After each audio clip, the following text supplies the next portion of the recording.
Okay, so today's topic is on inclusive education and unlearning ableism. My name is Lavon Abshire. I like to use the pronoun she, her, and I am an advisory member to BC Ed Access. So before we begin, I'd like to acknowledge that I am coming to you from my home on the traditional, ancestral, and unceded territory of the Coast Salish peoples, specifically Musqueam, Tsleil-Waututh, and Squamish. And for those of you who are familiar with East Vancouver, this is an image of Trout Lake in the Cedar Cottage neighborhood. This is where my family has settled as uninvited guests over 50 years ago from the Philippines.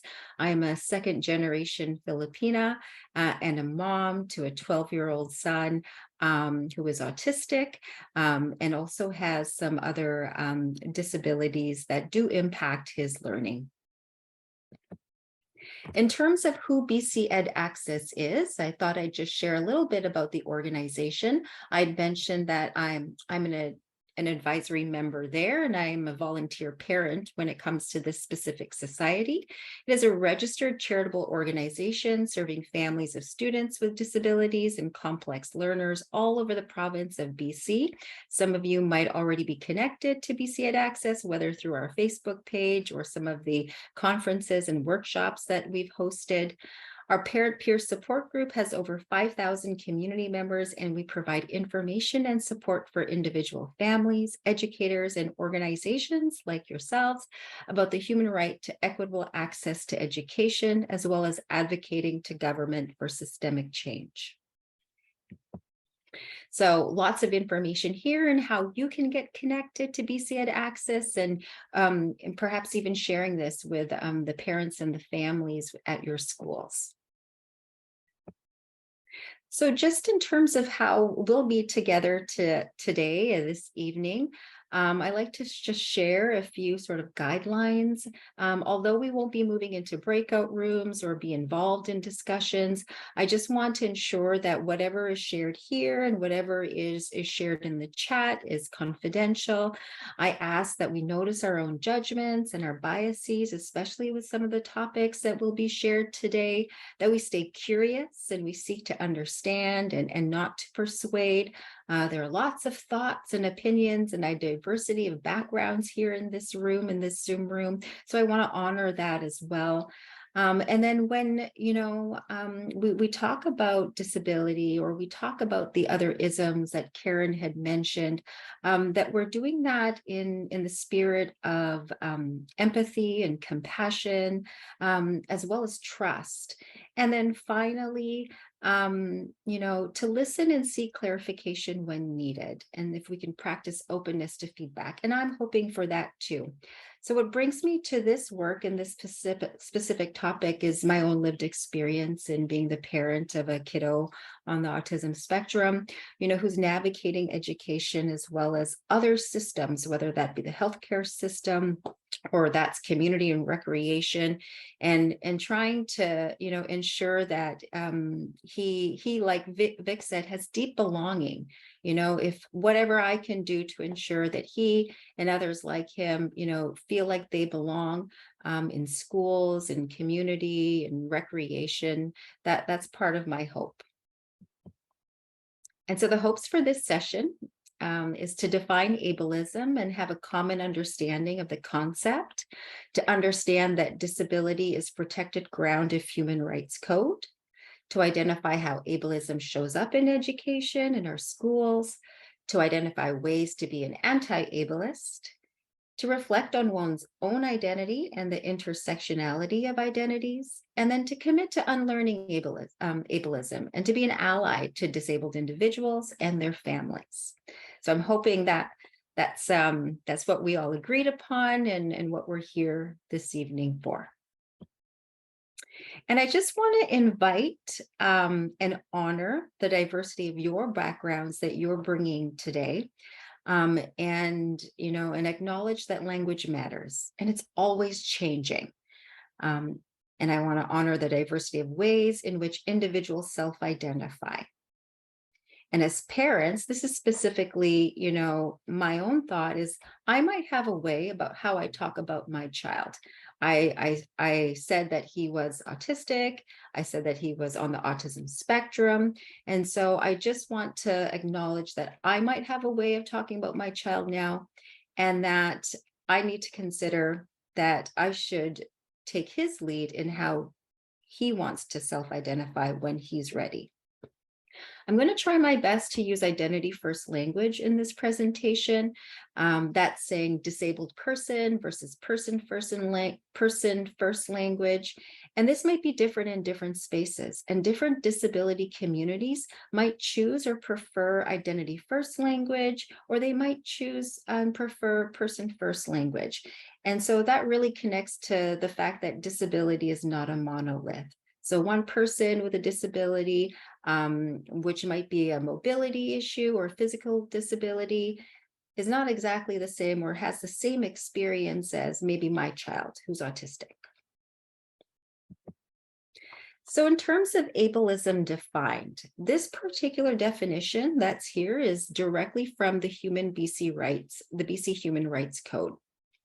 So when we think about that specific ism, ableism, it's an ideology and system of oppression in society that holds some bodies as more valuable than others, and it limits the potential of people with disabilities.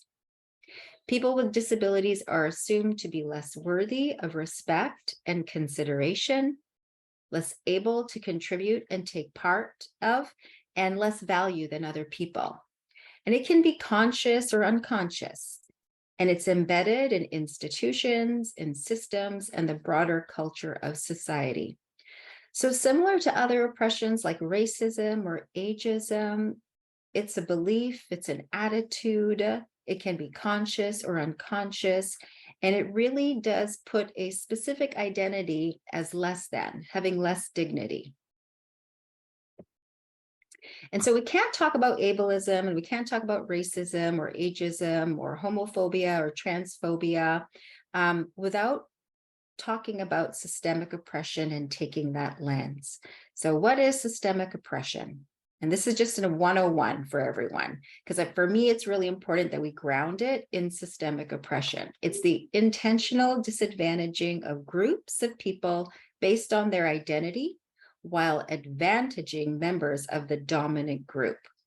And so identity is gender, race, class, sexual orientation, and language, amongst other things.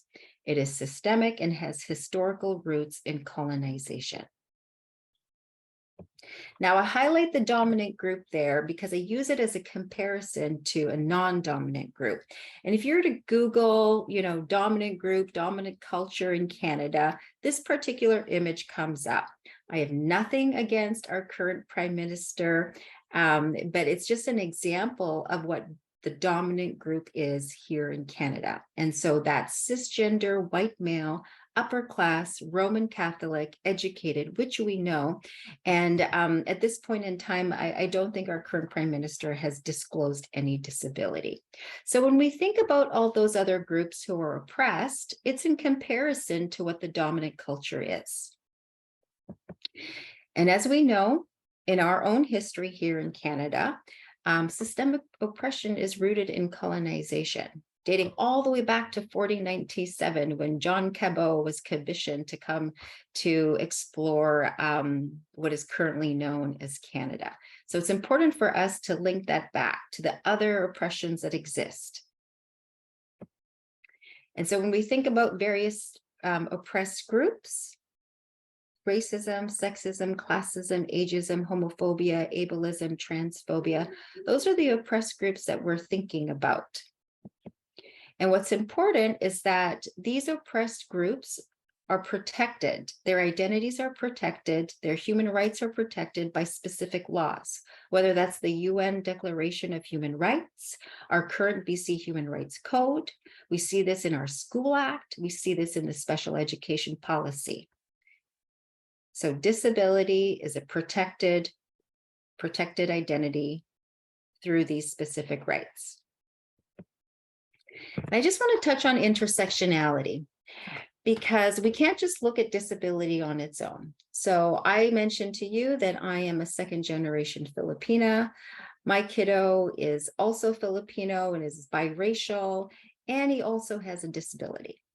So the intersectionality there of oppressions would be his race as well as his disability or ability. And we know that for oppressed groups and oppressed identities, they can be compounded when compared to the dominant group. So it's also important for us to think about when we're trying to unlearn ableism or we're trying to unlearn racism, that it can't be siloed. We need to think about the individual and their multiple identities, more specifically, the multiple oppressed identities that some of our students might have. So in thinking about ableism and how it shows up, it's important for us to look at the system that we're in. So we all live and work and play and learn in this system. And within the system, there are various levels. There's the individual level, which is a person's belief and prejudices and ideas. So when I'm going to talk about ableism and share some examples, I'm going to speak to the individual level. What does that look like for an individual person? And then there's the interpersonal level. What are the interactions between people? What are the relationships between people? How do people speak to each other, treat each other, behave towards each other? And then there's the institution. And for this particular talk tonight, we'll focus on schools and the education system that we're in. So institutional is that discriminatory treatment, prejudice, and privilege embedded in an organization, in our school district, perhaps within the Ministry of Education. And then finally, broader is the structural and systemic level.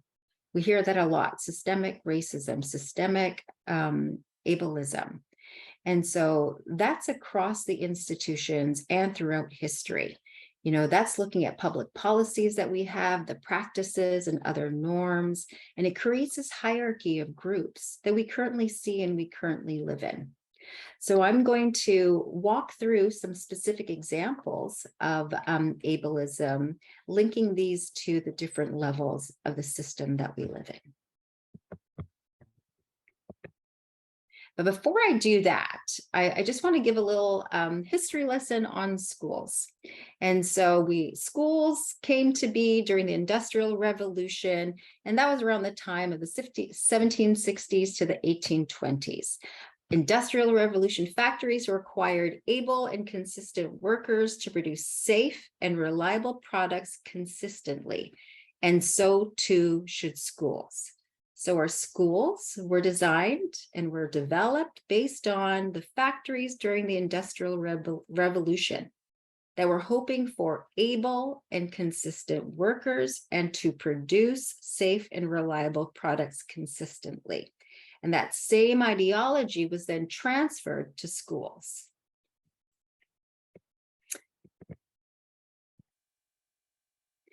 So in thinking about the history of schools, the history of education, and the history of inclusive education in Canada, just a quick, brief timeline here. Between the 1800s and the 1950s, schools were not accepting children or students with disabilities or disabled students. We had institutions where families would be referred to by medical professionals to bring their children to.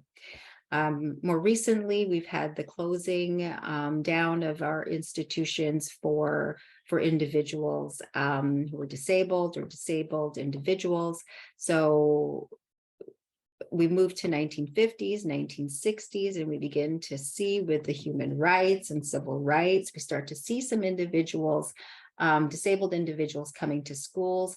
Families are organizing in community. They believe and want their children to be educated. So we begin to see some of that. And then in the 1970s and 1980s, there are a lot of academics who are doing research around the benefits of disabled students being integrated, being included in schools. So we see more disabled students coming into our public school systems.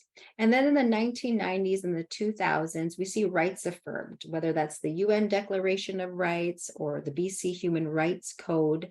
But as we know today, we still don't have full inclusion. We have policies around inclusion, we have the special education policy, but we know from stories that we hear from parents and from students that we don't have full inclusion yet. What's important to know, and that I often tell people, is that in 2012, the Supreme Court of Canada handed down a landmark decision on disability rights. The decision in the Moore case here in BC that states students with disabilities are entitled to receive the accommodation measures they need to access and benefit from the service of public education. So this is the law.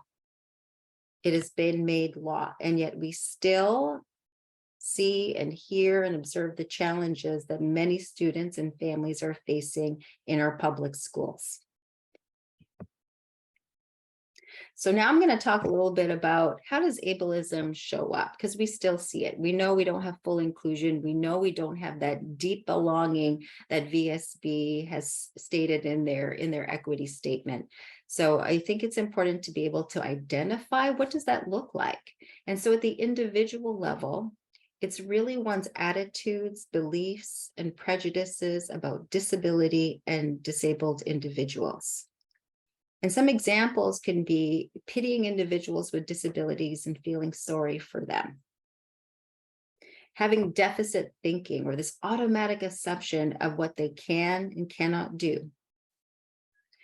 Assuming people have to have a visible disability to be disabled.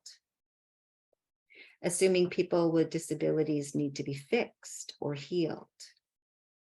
Assuming that the parents did something wrong to have a disabled child.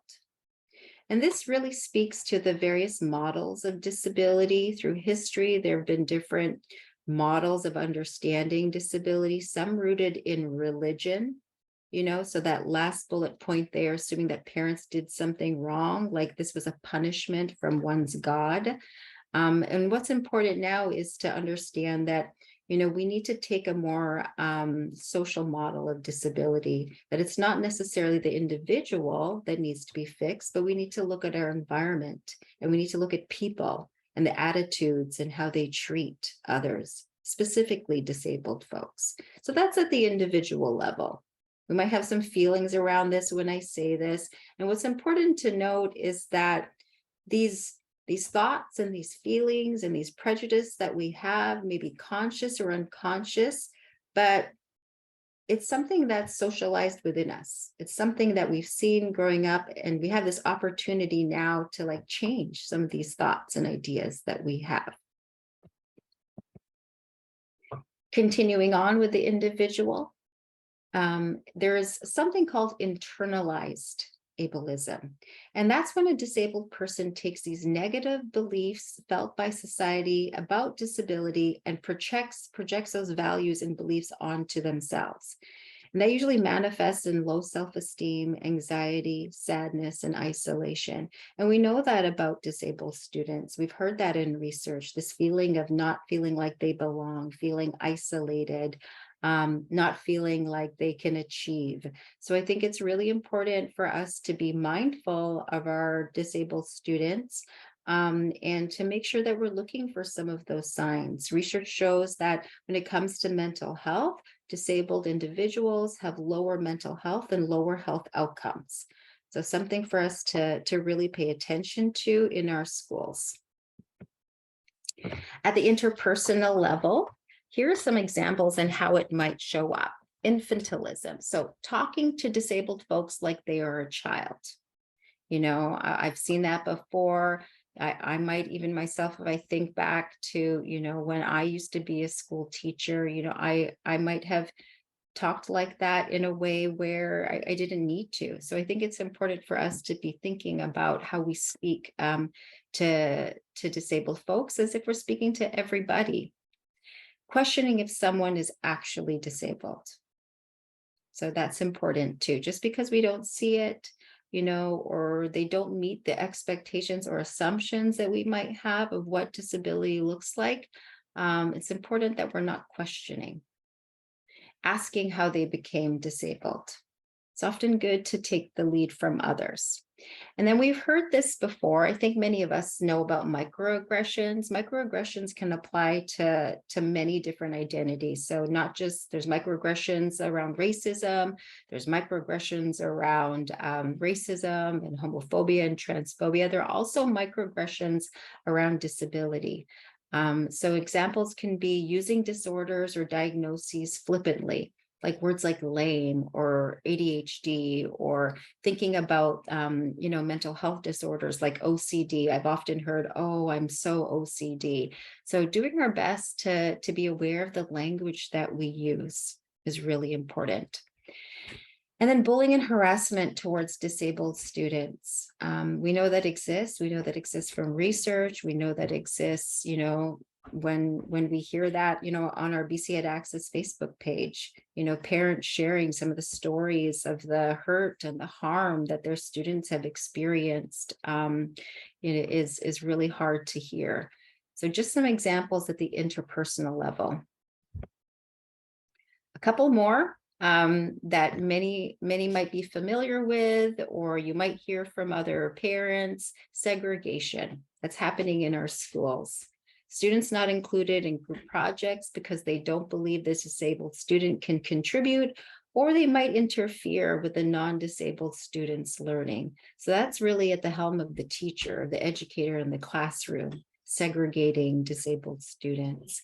And that segregation can look like students being pulled out, students being put at the back of the classroom, students spending most of their time in the hallway or in another area, not with their traditional mainstream classroom. Moving on to the institutional level, continued segregation. So disabled students are pulled out of the mainstream classroom. We see this a lot.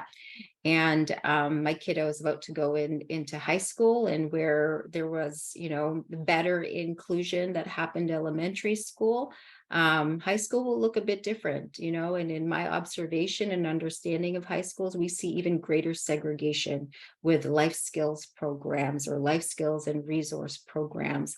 So we continue to see that separation and that exclusion. Other examples include exclusion. Disabled students cannot attend field trips or out trips because they aren't accessible, whether that's they're not physically accessible or an EA is not available to provide support on that trip. So at BC Ed Access, we've heard from many families where students have not been able to attend and they've been sent home, and many times for an EA not being available, or the teacher or the school not planning a trip that's accessible for all students. Insufficient technology to support accommodations needed by disabled students. That could be Braille, audiobooks, keyboards, speech to text applications, FMS for hearing. So all examples at that school level. And then at the institutional level, a couple more. Accommodations for testing and learning activities and assessments are not made, right? We saw in that 2012 more case that students were entitled to those accommodations. And we don't often, see that for all students. Physically inaccessible environments, no ramps or elevators or playgrounds aren't accessible to all students. Another example is the erase tool on the Ministry of Ed website. It does not specifically name ableism like it names racism. The actual website on the erase tool has a specific area around LGBTQ2S+, and specifically on bullying, but it doesn't name ableism, nor does it name the type of bullying and isolation and harm that disabled students experience in schools. In addition to that, the absence of disability in books, in curriculum, and teaching practices. With with the work and the movement around anti-racism and education that we've seen in the last couple of years to bring more representation to curriculum, whether that be decolonization and indigeneity or more history around Blacks in Canada, the same needs to happen. And we don't see that for disability. We don't see that in the books, in the curriculum, and in the teaching practices. Okay, so at the policy level, at the structural and systemic level, here's some examples of ableism that exist. The burden of proof on parents to prove disability over and over again, whether that's through continuous assessments and whether they have to move to a different school. So that in itself is an example of ableism. And ableism is not discussed in the same way other oppressions like racism, homophobia, transphobia are treated in education. Similar to how there's no representation in the curriculum and in the books and the resources. Teacher education programs have minimal coursework and experience with disability. There's probably one course in their 11-month program where they discuss a little bit about disability. So our resource teachers have further education beyond that 11-month teacher program. And then there's the lack of representation of disability amongst educational staff and leadership. So that's also important to note is there representation amongst leadership, amongst administration, amongst teaching staff of disabled individuals. Couple more at the structural and systemic level. Provincial guidelines and district policies in BC allow use of restraint and seclusion. Within our school completion certification, we have two certificates, the Dogwood and the Evergreen. And the Evergreen is specifically for those students who don't meet the curriculum objectives, who are usually on an IEP and modified program. And most of those students are disabled students. So having two separate school leaving certificates further excludes and isolates. The continued exclusion of disabled students, forcing families to choose homeschooling or distributed learning. I had shared that oftentimes that students are being sent home because there's not the right support or accommodations or EA. And so they're being sent home, and BC Ed Access has some great research on that from families, both qualitative and quantitative data, sharing the amount and the severity of exclusion that happens where families are having to choose to pull their kids out of school to choose homeschooling or distributed learning.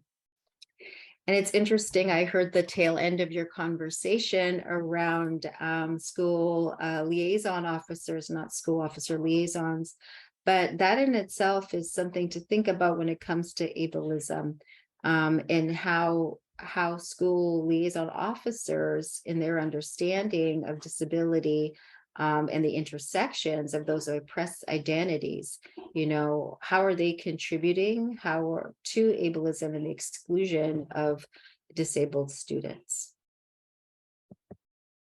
So I just shared all the different ways, and there are more. I'm sure that you can list a few more, share a few more, whether you've heard or personally experienced or your children have personally experienced. And this is where I think now I'm going to focus some time on what can we do to unlearn some of that, knowing that, part of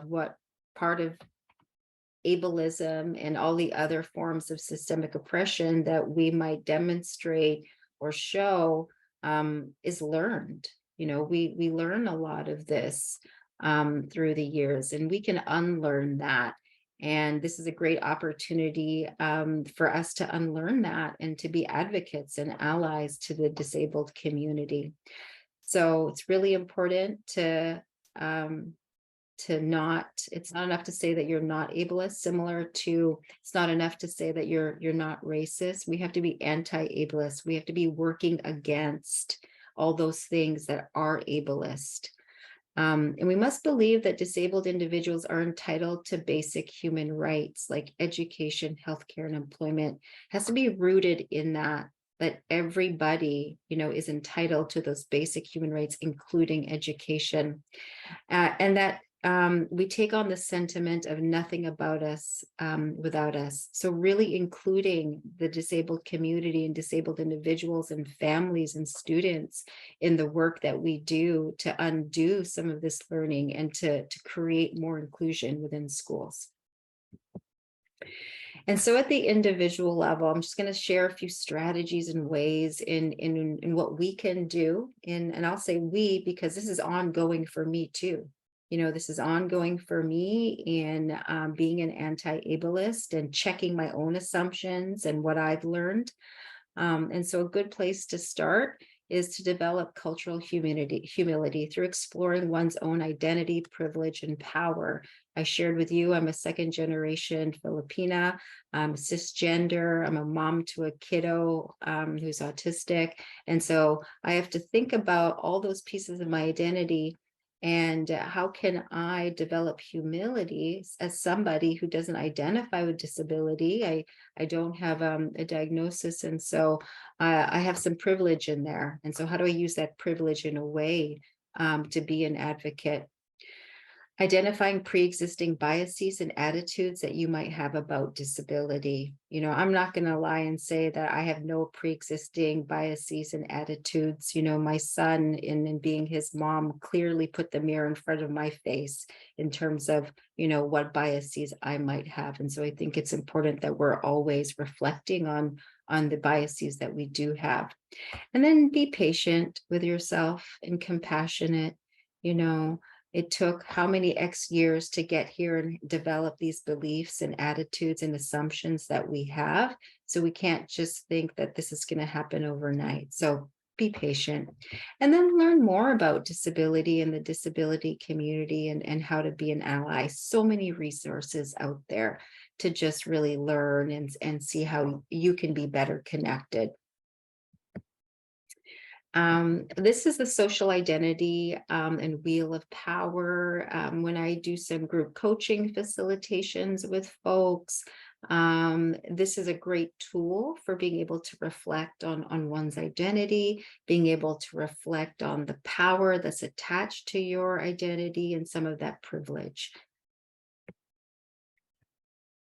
At the interpersonal level. So here are a couple of strategies to think about at that relational level with others.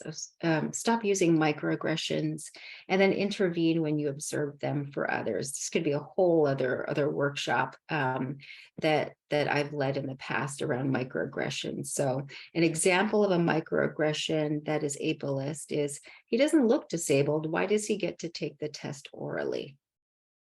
So thinking about what would you do if you were to hear that? How would you intervene in that particular situation? So just being mindful of the language that we use, being mindful of the language that others are using, and thinking about how you might intervene. Talk to your children about disability. Share what you heard today about disability rights and how you can be allies together. A good example is maybe discussing disabled characters in TV and film as a way to introduce disability. Maybe purchasing books and resources with disabled characters. Maybe creating a library, within schools so that educators and teachers have access so that disabled students can see themselves represented in what they're learning and the curriculum that they're trying to access. And just some examples around disability inclusive language. I'm not going to read through them, but maybe I'll just pause here for a minute or two so you can just take a look.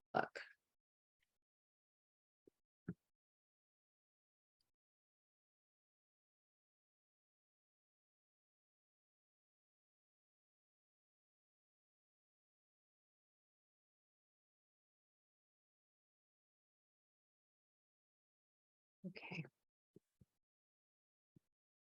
Some strategies at in the institutional level. And this is where I think you as a DPAC really have an opportunity and can use, I will say, your power and privilege in your role to help make some change. Provide a forum of discussion on educational issues. I think that's part of a DPAC's role and a PAC's role. So I invite you to keep this conversation on anti-ableism alive and present. If we talk about anti-racism in schools and in the curriculum and indigenization, how can we bring other forms of oppression there too, like anti-ableism?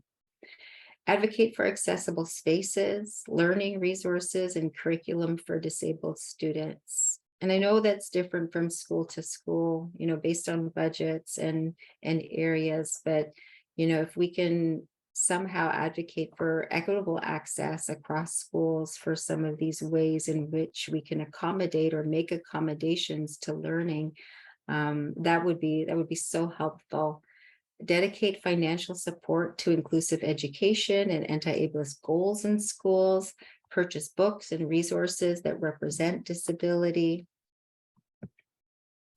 And then at the structural and systemic level, so the district PAC and school PAC may advise the school board on any matter relating to education in the school district. So I invite you to bring issues of ableism and exclusion to the school board. To review policies that promote ableism and exclusion of disabled students and advocate for change. Seclusion policies exist, restraint policies exist. Be interesting to have DPAC review some of those policies to see, are they harmful? Are they hurtful? What are the ways to advocate in order to protect our children? The maintenance of two different school leaving tracks, the dogwood and the evergreen. Thinking about who gets the dogwood, who gets an evergreen, and why is it important to separate the two? Some fundamental questions on exclusion and creating two separate tracks. Formalized inclusion of disability in the BC curriculum and teacher education programs. I think there's a way to advocate for that. Advocate for better training and improve wages for educational assistants. The recruitment and retention of disabled educators and administrators, and requiring anti-oppressive and disability awareness training of school liaison officers. So we know that they are going to be coming back to schools. At the bare minimum, can they receive training specifically around anti-oppression, on disability awareness? How would they, I can just imagine it now, just thinking about, do they have the right training to be able to support and to work through some episodes and experiences that disabled students might be having. So I think that's really important as we think about, this particular program re-entering our schools. And just finally, in terms of accessibility and your practices in your own lives, or even within the DPAC and how you host meetings or events, with the new BC Accessibility Act, the legislation around accessibility, that specific law, there are great resources around accessibility and inclusion on the BC government site. And so ways in which presentations can be more accessible, in how we host events at schools can be accessible. So just a really great resource here in terms of becoming more accessible and more inclusive. And then finally, how will you commit to being an anti-ableist? I've shared a few strategies. I've shared how it shows up in schools, what it looks like, and ways in which you as a DPAC in your roles, but also as parents, can commit to being an anti-ableist. So I'm just going to pause there. That's the end of the presentation. I'm going to stop sharing. I've shared a lot of information in under an hour, and happy to love the heart. Thank you. Happy to answer questions, which I may not have the answers to, but happy to engage in that dialogue. I didn't share this before. I shared that I'm a parent. I'm a volunteer with BC Ed Access. I used to be a former teacher. I was a middle school teacher for 10 years. And my education is in inclusive education. My graduate studies is in inclusive education, specifically on transitions for disabled students leaving high school, because we know that employment outcomes and quality of life outcomes are not the greatest compared to non-disabled students. So I think it's really important for us to think about the life trajectory of disabled students and disabled individuals, and how within our K through 12 public system, we can really make a difference in their lives and in their futures. So I'm going to